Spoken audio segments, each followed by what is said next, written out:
Video tutorial for upgrading MSE firmware new version. Upgrade process taking ZT368TD as an example.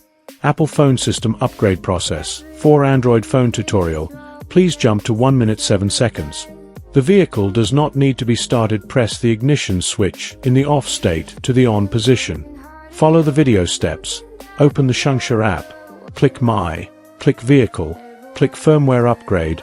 Select the upgradable firmware version and click Upgrade. During the upgrade process, the vehicle will automatically start. The fuel pump will work. The instrument panel will display a communication fault. The turn signal lights will flash. Wait for the automatic upgrade to finish. No other operation is needed. After successful upgrade, there will be a beep. The vehicle will shut down. Then reopen the Zontes app. Enter the firmware upgrade interface.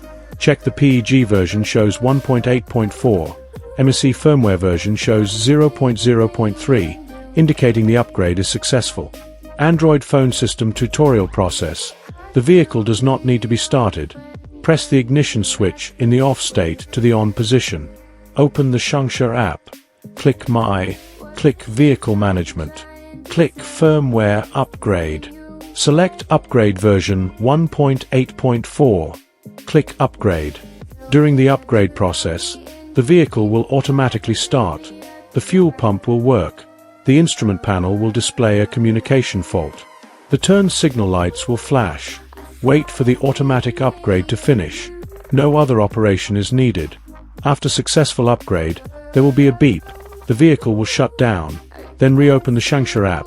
Enter the firmware upgrade interface. Check the PEG version shows 1.8.4. MSE firmware version shows 0.0.3, indicating the upgrade is successful. Thank you for watching.